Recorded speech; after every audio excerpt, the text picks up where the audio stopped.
एक बार की बात है, एक गांव में एक चोर रहता था। जब वह मरने लगा तो उसने अपने बेटे को बुलाकर एक नसीहत दी। अगर तुझे चोरी करनी है तो किसी गुरुद्वारा, धर्मशाला या किसी धार्मिक स्थान में मत जाना, बल्कि इनसे दूर ही रहना। और दूसरी बात, अगर कभी पकड़े जाओ तो यह मत स्वीकार करना कि तुमने चोरी की है, चाहे कितना भी सख्त मार पड़े। चोर के लड़के ने कहा, सत्य वचन। इतना कहकर वह चोर मर गया और उनका लड़का रोज रात को चोरी करता रहा। एक बार उस लड़के ने चोरी करने के लिए किसी के घर का ताला तोड़ा, लेकिन घर वाले आ गए और उन्होंने शोर मचा दिया। आगे पहरेदार खड़े थे। उन्होंने कहा, आने दो, बचकर कहाँ जाएगा। एक तरफ घर वाले खड़े थे और दूसरी तरफ पहरेदार। अब चोर जाए भी तो किधर जाए। वह किसी तरह बचकर वहाँ से निकल गया। रास्ते में एक धर्मशाला पड़ती थी। धर्मशाला को देखकर उसको अपने बाप की सलाह याद आ गई कि धर्मशाला में नहीं जाना, लेकिन अब वह करे भी तो क्या करे। उसने यही सही मौका देखकर वह धर्मशाला में चला गया। वह बाप का आज्ञाकारी बेटा था, इसीलिए उसने अपने कानों में उंगली डाल ली, जिससे सत्संग के वचन उनके कानों में ना पड़ जाए। लेकिन आखिरकार मन अड़ियल घोड़ा होता है, इसे जिधर से मोड़ा यह उधर ही जाता है।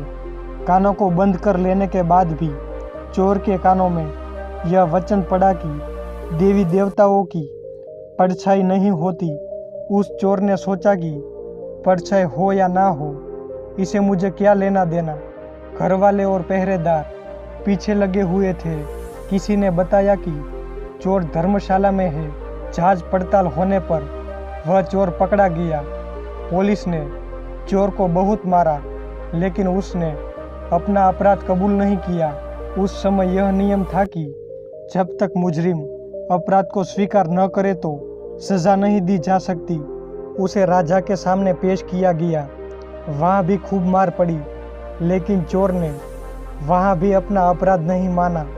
वह चोर देवी की पूजा करता था, इसीलिए पुलिस ने एक ठगिनी को सहायता के लिए बुलाया।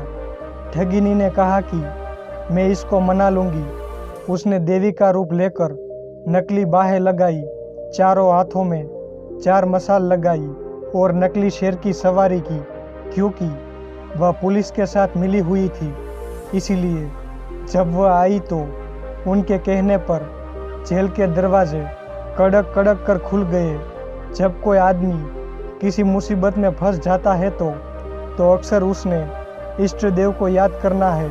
इसलिए चोर भी देवी की याद में बैठा हुआ था कि अचानक दरवाज़ा खुल गया और अंधेरे कमरे में एकदम रोशनी आ गई। देवी ने खास अंदाज में कहा, देख भक्त, तूने मुझे याद किया और मैं आ गई।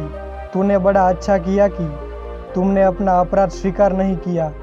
अगर तूने चोरी की है तो मुझे सच सच बता दे, मुझसे कुछ भी मत छुपाना। मैं तुम्हें फौरन आज़ाद कर दूंगी। चोर देवी का भक्त था।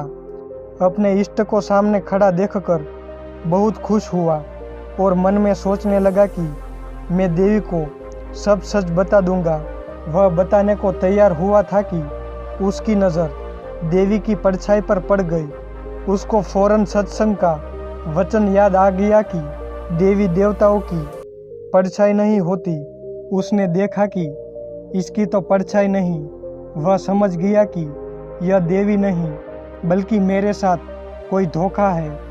वह सच कहते कहते रुक गया और बोला, माँ, मैंने चोरी नहीं की।